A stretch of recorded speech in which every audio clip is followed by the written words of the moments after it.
أعوذ بالله من الشيطان الرجيم بسم الله الرحمن الرحيم اقترب للناس حسابهم وهم في غفلة معرضون صدق الله مولانا العظيم الصلاة والسلام عليك يا سيدي يا رسول الله الصلاة والسلام عليك يا سيدي يا حبيب الله الصلاة والسلام عليك يا سيدي يا شفيع المذنبين وعلى آلك وأصحابك يا سيدي يا رحمة للعالمين.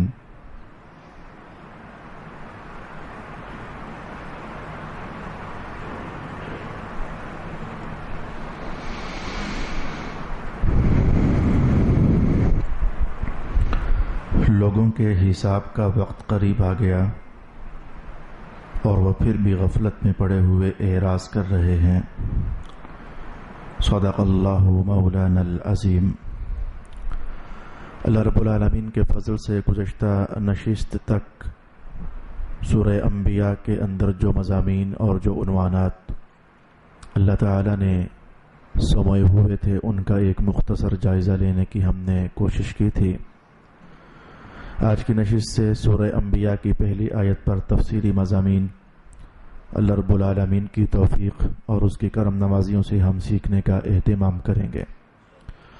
رب کائنات نے آیت کے پہلے حصے میں ارشاد کیا کہ لوگوں کے حساب کا وقت قریب آ گیا.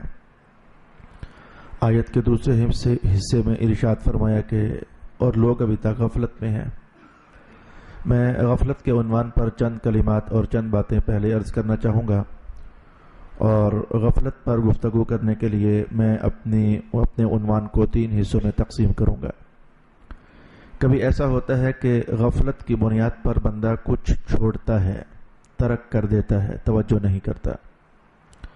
کبھی ایسا ہوتا ہے کہ غفلت کی بنیاد پر بندہ کچھ واہیات اور خرافات قسم کے عنوانات اپنی زندگی میں ڈال لیتا ہے. وہ غافل ہوتا ہے. اس نادان کو شاید اس درجے کا کبھی احساس نہیں ہوتا کہ جو گند اور بلا میں اپنی زندگی میں داخل کر رہا ہوں اس کا کیا بھیانک نتیجہ مجھے بھگتنا پڑ سکتا ہے اور سہنا پڑ سکتا ہے. نمبر 3 پر یہ چیز ہوگی کہ انسان پر اگر غفلت آتی ہے تو غفلت آنے کے اسباب کیا ہوتے ہیں. اگر وہ سارے اسباب میں ڈسکس نہ بھی کروں تو کم از کم اتنا جتنا میں نمبر 4 والے حوالے سے کشید کر آپ کے سامنے لاؤں گا کہ صحابہ کی زندگی میں وہ کیا محسوس کیا کرتے تھے. کیا ہو جائے تو پھر سمجھو کہ غفلت شروع ہو جاتی ہے. کچھ اس طرح کے آثار اور کچھ اس طرح کے نقوش صحبت میں انشاءاللہ العزیز آپ کی خدمت میں بیان کرنا چاہوں گا.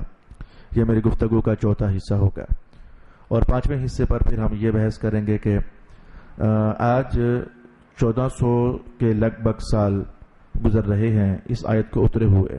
لوگوں کے حساب کا زمانہ قریب ہو گیا. 1400 سال گزر گئے لیکن ابھی تک قیامت آئی نہیں ہے. تو یہ اس قریب ہونے کا معنی کیا ہے؟ اب ظاہر ہے کہ یہ آواز جیسے آج آپ سن رہے ہو قیامت قریب ہے، قیامت قریب ہے، حساب قریب ہے، حساب قریب ہے.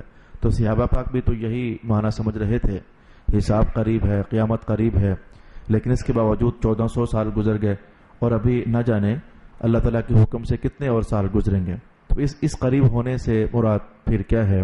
یہ میری گفتگو کی آج 5ویں جہت ہوگی اور 5واں حوالہ ہوگا. یاد رکھنا میرے دوست کہ آپ جو میں کہنے والا ہوں اسے معاشرتی ماحول میں بھی اس تصویر کو دیکھ سکتے ہو. اور معاشرتی ماحول کچھ عجیب نہیں ہوتا، کچھ دوسرا نہیں ہوتا. وہ ہم ہی لوگ ڈیولپ کرتے ہیں. ہم ہی لوگ ہوتے ہیں 10-10 15-15 20-20 40-40 100-100 200-200 1000-1000 لوگ اگر اکٹھے رہنے لگ جائیں تو اس سے معاشرہ وجود میں آ جاتا ہے. تو پھر وہ جو کچھ معاشرے کی تصویر بنتی ہے وہ اصل میں ہمارے ہی وجودوں سے حاصل کی ہوئی تصویر ہوتی ہے. کیا آپ محسوس نہیں کرتے کہ کچھ لوگ غافل ہیں اور غفلت کی بنیاد پر انہوں نے نمازوں کو ترک کر رکھا ہے اور وہ جانتے نہیں ہیں کہ نمازوں کو پڑھنے سے نتائج کیا ہیں اور نمازوں کو ترک کرنے سے نتائج کیا ہیں.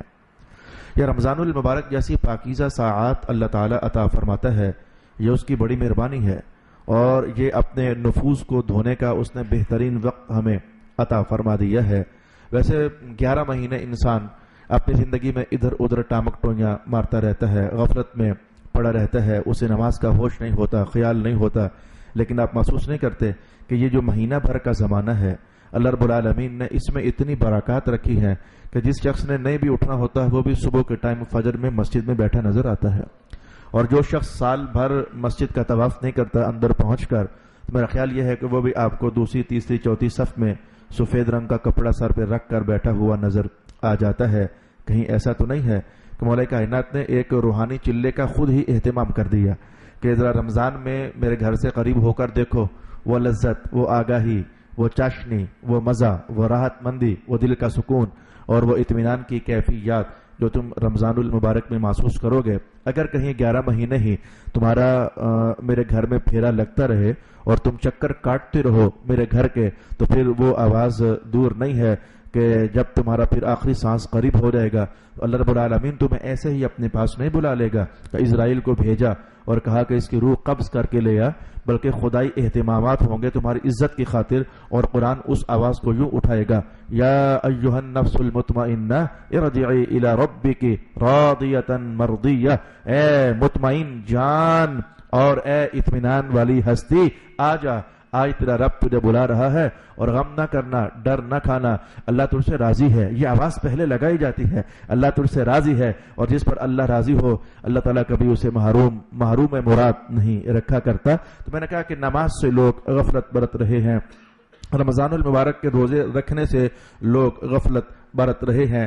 مجھے بھی کل ایک صاحب کہنے لگے کہ ہماری والدہ بہت بوڑھی ہو گئی اور ان سے چلا نہیں جاتا، اٹھا نہیں جاتا، بیٹھا نہیں جاتا، اور لیکن وہ مان نہیں رہی ہیں۔ علامہ صاحب آپ انہیں سمجھائیں، ہم کہتے ہیں کہ روزے نہ رکھیں لیکن وہ کہتی ہیں کہ میں تو روزہ رکھوں گی۔ ایسا کچھ ایمان، میں کہوں گا کچھ بوڑھے وجودوں کے اندر اللہ نے ایمان کی وہ تمازت اور ایمان کی وہ حرارت رکھی ہوئی ہے جو آج کے جوانوں کے اندر میرے دوست دکھتی ہے لیکن بہت کم دکھتی ہے۔ بات بات پر بہانے سے روزہ چھوڑ دینا، میں کہوں گا کہ اس سے بڑی غفلت اور محرومی کیا ہو سکتی ہے کہ رسول پاک صلی اللہ علیہ وآلہ وسلم نے ارشاد فرمایا کہ اگر ایک روزہ کوئی شخص چھوڑ دیتا ہے جان بوجھ کر رمضان المبارک کا، تو اس ایک روزے میں جو جان تھی، جو نتیجہ خیزی تھی، جو اثر تھا اور جو فائدہ تھا اور جو بینیفٹ اللہ رب العالمین نے عطا کرنا تھا اور جو مرتبہ اور مقام اس ایک روزے کے نتیجے میں اللہ تعالیٰ نے تمہارے لیے رکھا ہوا تھا، تو اے انسانوں پھر اس کے بعد تمہیں شرم آئے، ڈر جاؤ، غفلت سے باہر نکلو، اور پھر تم چاہو کہ وہ جو ایک کر رہا ہے ذرا اس کو ہم پورا ہی کر لیں، تو زندگی بھر اگر تم روزے رکھتے رہو نا تو رمضان میں جو ایک تھا وہ زندگی بھر کے روزے اس ایک کا مقام تمہیں نہیں دلا سکتے ہیں اور اس ایک کے مرتبے پر تمہیں لے نہیں جا سکتے ہیں۔ ہر شے کا ایک وقت ہے، اس وقت میں کچھ سمیٹی کر لی جائے، میرا خیال ہے کہ نتیجے ذرا آسان ہو جاتے ہیں۔ اگر وہ وقت گزر جائے تو پھر سوائے ہاتھ ملنے کے کچھ نصیب نہیں ہوا کرتا۔ گندم کی کٹائی کا بھی ایک موسم ہے اور بیجائی کا بھی ایک موسم ہے، پھلوں کے بیج ڈالنے کا بھی ایک موسم ہے، کاٹنے کا بھی ایک موسم ہے۔ میرے دوست اگر بیج ڈالنے کے موسم میں بیج نہ ڈالا جائے تو کٹائی کے زمانے میں کچھ میسر نہیں ہوا کرتا۔ آپ کہہ رہے ہوگے یہ گندم کا حوالہ، یہ پھلوں کا حوالہ یا بیجوں کا حوالہ، یہ مولانا اکبر صاحب کی زبان تو نہیں ہے، یہ اس کے پیچھے ایک حدیث کے الفاظ بول رہے ہیں۔ کیا رسول پاک علیہ السلام نے ارشاد نہیں کیا تھا الدنیا مزرعۃ الآخرہ، یہ دنیا آخرت کی کھیتی ہے، جو اس میں کاشت کر لو گے، جو اس میں بیج ڈال لو گے اللہ تعالیٰ اسی کا پھل تمہیں عطا فرمانے والا ہے۔ تو میرے دوست پھر آؤ غفلت ترک کرو، آج نماز کا بیج کاشت کرو۔ میرے دوست آؤ پھر آج روزہ رکھنے کا بیج کاشت کرو۔ میرے دوست پھر آؤ آج زکوٰۃ ادا کرنے والے بیج کاشت کر لو۔ میرے دوست پھر آؤ آج تلاوت قرآن کے بیج کاشت کر لو۔ میرے دوست آج زمانہ ہے، یقین جان لیجئے کہ یہ زمانہ ہے، مصطفیٰ جان رحمت کی ذات اطہر پر درود و سلام پڑھ کے 2-4 بیج وہ بھی کاشت کر لو۔ آؤ آج خوف خدا بندی سے 2 آنسو گرا کر اپنی نظر سے کچھ خوف خدا کے بیج بھی کاشت کر لو۔ آج شب بیداریوں میں میں کہوں گا کہ رات کا سناٹا اور کلیجہ چیر کر کے تو مصلی بچھا کر کے تو آہو فغاں کے 2 بیج کاشت کر لو۔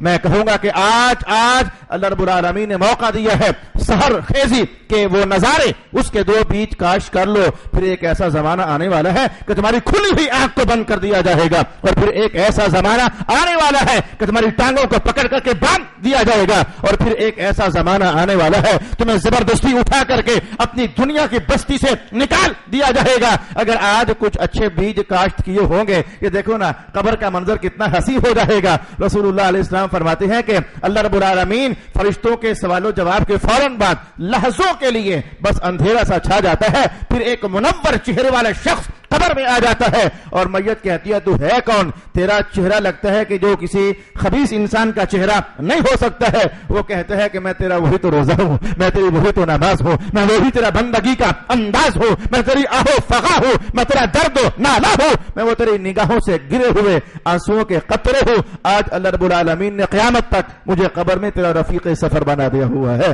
رب کائنات نے ارشاد کیا اقترب للناس حسابهم وهم في غفلة معرضون. یہ غفلت میں نے کہا نمازیں چھوٹ گئیں, روزے چھوٹ گئے. کتنے لوگ ایسے ہیں جنہوں کے میں نے ذاتی ریکویسٹ بھی کی, بھائی آپ پر حج فرض ہے, کیوں اپنے خدا کو ناراض کرتے ہو؟ زمانے گزر رہے ہیں اور ابھی تک آپ نے حج نہیں کیا. وہ انہی چکروں میں اچھا کرتے ہیں, اچھا کرتے ہیں, اچھا کرتے ہیں اور اچھا کرتے ہیں. اور میں تو ایسے انسانوں کو بھی جانتا ہوں وہ اچھا کرتے ہیں, کرتے رہے, لیکن اللہ رب العالمین نے ایک دن کہا اسے بلا کر میرے پاس لے آؤ, اور وہ چلا گیا, وہ اللہ کے پاس چلا گیا, اور پھر اسے دوبارہ مہلت ہی مل نہ سکی. یہ جو کرتے ہیں یہ تو بڑا خطرناک عنوان ہے انسانی زندگی کی تباہی کے لیے. اچھا, میں کہنا چاہوں گا کہ غفلت میں ایک تو یہ ہوتا ہے کہ بہت ساری قیمتی اور سرمایے سے بھری ہوئی رحمتیں ہم ضائع کر دیتے ہیں, اور غفلت میں کبھی ایسا بھی ہوتا ہے کہ ہم آگ میں ہاتھ جھونک رہے ہوتے ہیں, ہم آلودہ ہو رہے ہوتے ہیں, ہم گند میں ہاتھ مار رہے ہوتے ہیں. میں اس فون کال پر کیا تبصرہ کروں؟ ایک صاحب کہنے لگے کہ میرے دوست نے کہا علامہ اکبر صاحب سے مسئلہ پوچھ کر بتاؤ, میں شراب پیتا ہوں تو شراب پینے پر مجھے خبر ملی ہے کہ 40 دن کی نماز قبول نہیں ہوتی, اب میرے پھر رمضان کا کیا بنے گا؟ میں شراب تو اب پیتا ہوں تو پھر رمضان کے روزے قبول ہوں گے یا کہ قبول نہیں ہوں گے؟ نعوذ باللہ العزیز, وہ شراب چھوڑنے کے لیے تیار نہیں ہے, وہ روزوں کا سوچ رہا ہے کہ یہ روزے بھی قبول ہوتے ہیں یا کہ قبول نہیں ہوتے ہیں. رسول اللہ کا اتنا کلام کافی ہے اور شافی ہے. الخمر ام الخبائث, جو بندہ شراب میں کی لت میں پڑ جاتا ہے اسے جاننا چاہیے کہ اس نے ہر گند میں ہاتھ مار لیا ہے, یہ ہر گناہ کی جڑ ہے شراب پینا. رسول پاک صلی اللہ علیہ وآلہ وسلم نے اس بات کی آگاہی ایمان والوں کو عطا فرمائی. تو کچھ لوگوں نے غفلت کی بنیاد پر شرابوں کو پی لیا, وہ جانتے نہیں تھے کہ شراب پینے کا نتیجہ کتنا بھیانک ہو کر کے ہمارے سامنے آ سکتا ہے. کچھ لوگوں نے زنا کر لیا, کچھ لوگوں نے چوریاں کر لی, کچھ لوگوں نے غفلت کی بنیاد پر حرام کما لیا, کچھ لوگوں نے غفلت کی بنیاد پر غیبتیں کر لی, کچھ لوگوں نے غفلت کی بنیاد پر کسی کا امامہ اچھال دیا, کچھ لوگوں نے غافل ہونے کی بنیاد پر کچھ لوگوں کی پگڑیاں اچھال دی, دامنوں کو داغدار کر دیا, کیچڑ اچھال دیا. گویا ہر گند اور ہر من میں انہوں نے ہاتھ مارا. وہ جانتے نہیں تھے کہ اللہ اکبر. حدیث کے الفاظ مجھے یاد پڑ گئے. قال رسول اللہ صلی اللہ علیہ وآلہ وسلم الظلم ظلمات یوم القیامہ او کما قال رسول اللہ صلی اللہ علیہ وآلہ وسلم. حضور رحمت عالم نے فرمایا ادھر کی ایک تاریکی اگر کماؤ گے, ادھر کا ایک اندھیرا اگر کماؤ گے تو تمہیں جاننا چاہیے کہ وہ ایک اندھیرا قیامت والے دن اندھیرے بنا دیے جائیں گے اور اندھیروں میں ٹامکٹوئیاں مارتے رہو گے. اور ایمان والے کی شان میں قرآن نے کہا کہ یسعی نورہم بین ایدیہم وبایمانہم, بس انہوں نے اندھیر بستی کو چھوڑ دیا, یہ اندھیروں میں اٹھ کر کے خدا کے گھر میں پہنچا کرتے تھے. قرآن اعلان کر رہا ہے قیامت کے میدان میں پہنچو گے تو اللہ تعالیٰ ایمان والوں کے دائیں بھی نور پیدا فرما دے گا, سامنے بھی نور پیدا فرما دے گا. اور پھر ایمان والا کہے گا مولا سامنے بھی نور ہے, دائیں بھی نور ہے, تو کرم کر دے میری چاروں طرف نور پیدا فرما دے. وہ نور کی روشنیوں میں اللہ رب العالمین کے دربار میں پیش کر دیا جائے گا.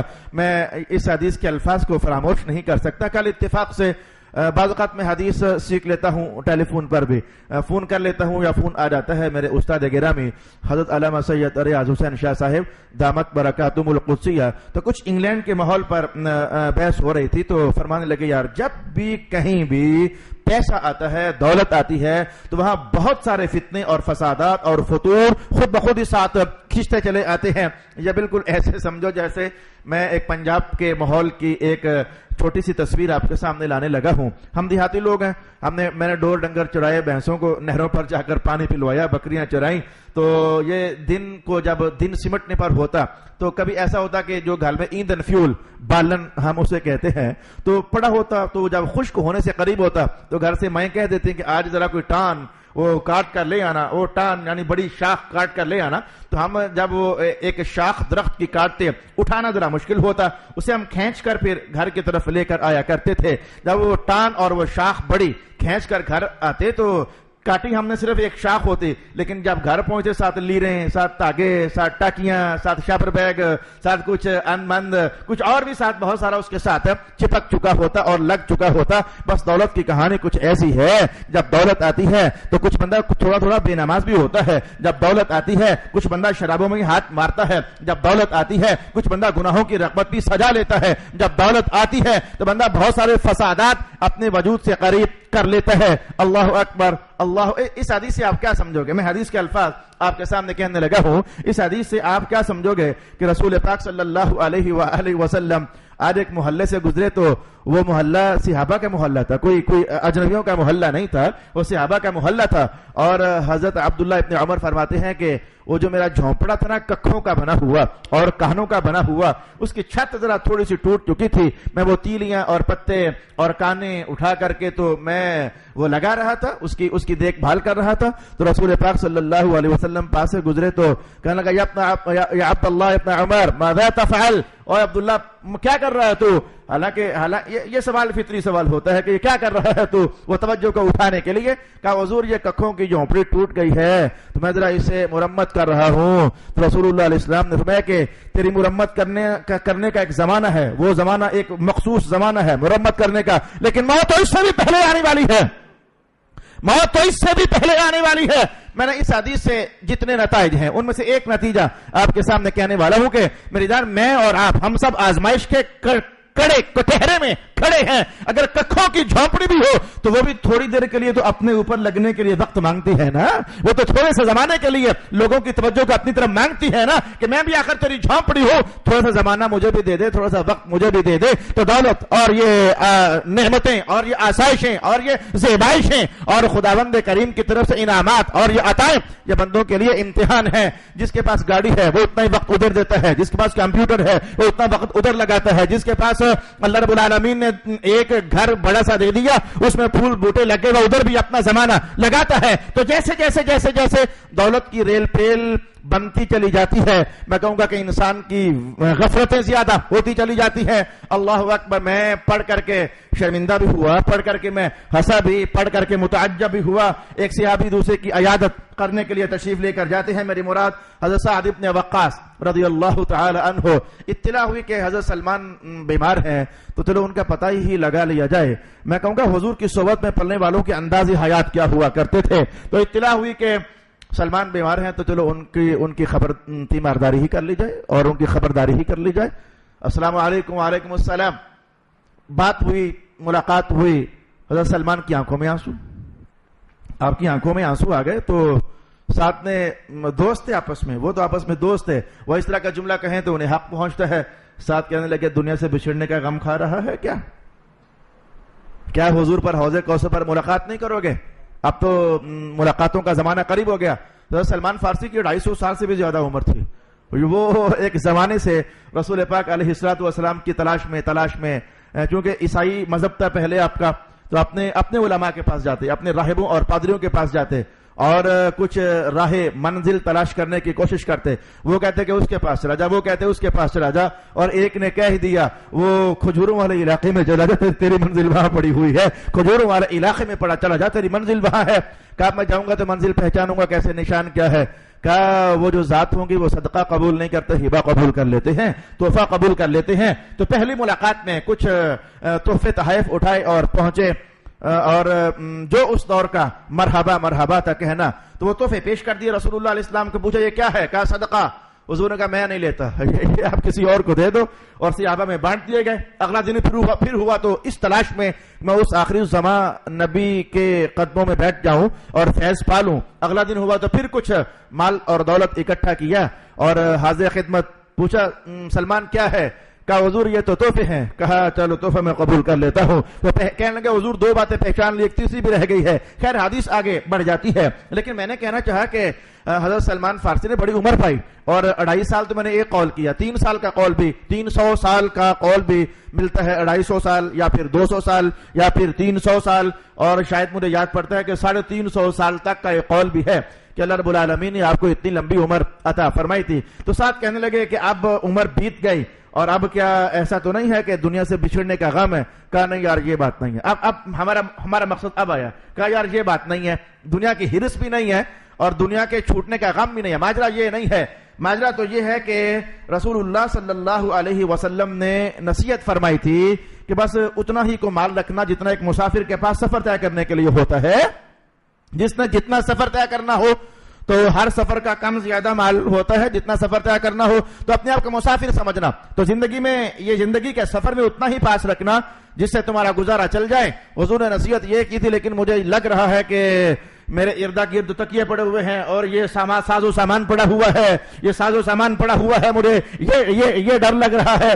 اچھا, محدثین نے کہا کہ ذرا پتہ چلائیں کہ وہ ساز و سامان تھا کیا, ذرا پتہ چلاتے ہیں کہ وہ ساز و سامان تھا کیا. کہنے لگے کہ ان کے اردا گرد میں کیا پڑا ہوا تھا؟ ایک ٹپ پڑا ہوا تھا جس میں پانی تھا, اور ایک تکیا پڑا ہوا تھا, اور کچھ ایک لوٹا پڑا ہوا تھا, اور مسواک رکھنے کی کوئی چھوٹی سی چیز بنی ہوئی تھی, یعنی جس میں وضو کا سامان جو انسان روزانہ استعمال کرتا ہے, کچھ اتنا کو سامان ان کے ارد گرد تھا. اور وہ کہہ رہے تھے مجھے ڈر لگ رہا ہے کہ میں نے اتنا زیادہ سامان اکٹھا کر لیا ہے کہ رسول اللہ صلی اللہ علیہ وآلہ وسلم کے سامنے کس منہ سے حاضری ہو جائے گی. کیا ہیرے تراشے تھے مصطفیٰ جان رحمت صلی اللہ علیہ وآلہ وسلم نے, حضور نے کیا زہد کے پیکر تراشے تھے مصطفیٰ کریم صلی اللہ علیہ وآلہ وسلم نے, کہ وہ اگر ایک تکیہ ہے, ایک پانی کا ٹپ ہے اور وضو کا سازو سامان ہے, وہ سمجھ رہے تھے کہ شاید یہ بھی ہم سے کچھ زیادہ اکٹھا ہو گیا ہے. ان پاکیزہ آئینوں میں ہمیں چاہیے کہ ذرا اپنی زندگی کا جائزہ لے لیں. چلو میں کہوں گا کہ حالات بدلتے ہوئے ضرورتیں بندے کی بڑھ جاتی ہیں. کل تک کا گھڑا تھا, چلو آج کی فرج ہو گئی, گڑا ہو گیا یا فرج ہو گیا, عنوان تو ایک ہی ٹھہرا. میں کہوں گا چلیں کل تک زندگی کے احوال اور لوازمات کچے برتنوں میں تھے, آج انداز بدلا, زندگی بدلی, ضرورتیں بدلی, ٹیکنالوجیز نئی سے نئی آئیں, تو انسان کچھ نئے سے نئے لیتا چلا گیا. لیکن پھر بھی تو کچھ خیال کرنا چاہیے. حضور نے ایک جملے کے اندر کیا آپ کہو گے کہ سختی کا احساس تھا؟ کوئی حرج نہیں اگر یہ کہہ لیا جائے. کیا جملے کے اندر رسول اللہ علیہ السلام کی طرف سے کچھ قدر ناراضگی کا احساس تھا؟ میں کہوں کہ اگر ایسا بھی کہہ لو تو کوئی حرج نہیں ہے. جملے کے اندر تیزی کا احساس تھا؟ میں کہوں کہ اگر یہ بھی مان لیا جائے تو کوئی حرج لگتا نہیں ہے. جملہ تھا کیا؟ رسول اللہ صلی اللہ علیہ وسلم نے فرمایا حیا نہیں آتی تمہیں؟ اللہ اکبر. یا ایھا الناس الا تستحیون, وہ لوگوں تمہیں حیا نہیں آتی ہے؟ میں کہوں چاہو تو اس میں تیزی سمجھ لو, چاہو تو اس میں اظہار ناراضگی سمجھ لو, چاہے تو اس میں کچھ شدت کا احساس سمجھ لو, کچھ بھی سمجھا جا سکتا ہے. کہ حضور رحمت عالم نے فرمایا کیا تمہیں حیا نہیں آتی ہے؟ ایک صحابی نے پوچھا حضور کس سے, حضور کیا ہوا ہے جو آپ اس طرح کا بڑا آج اپنے وزنی جملہ ارشاد فرما دیا, کیا تمہیں حیا نہیں آتی ہے؟ حضور کس سے حیا نہیں آتی ہمیں؟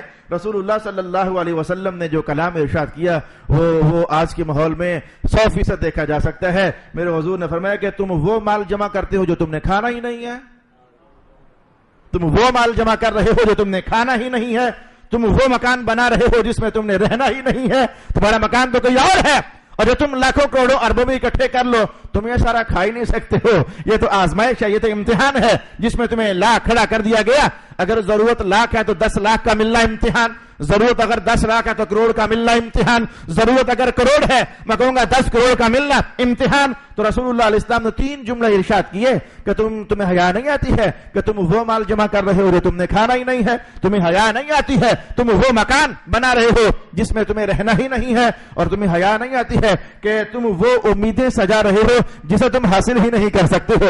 رسول اللہ علیہ السلام نے ایک ڈایاگرام بنایا اور ایک مربع شکل بنانے کے بعد اس میں سے ایک لائن مربع سے, آپ سمجھیں کہ یہ مربع شکل حضور نے بنائی, اور اس میں سے ایک سیدھا خط ایسے باہر نکال دیا, اور پھر یہاں سے لے کر اس مربع پر کراس لگانا شروع کر دیے, چھوٹی چھوٹی لائن کے ساتھ اسے کاٹنا شروع کر دیا, اور جو لائن باہر نکلی ہوئی تھی وہاں بھی وہ کراس اور وہ چھوٹی چھوٹی لائنیں بڑے خط کے اوپر رسول اللہ علیہ السلام ڈالتے چلے گئے. پھر حضور رحمت عالم علیہ السلام نے فرمایا کہ یہ جو اندر ہے نا, اندر یہ سیدھا خط, یہ سمجھو کہ یہ انسان کی امیدیں ہیں, اور اس خط اس مربع کے اندر انسان ہے.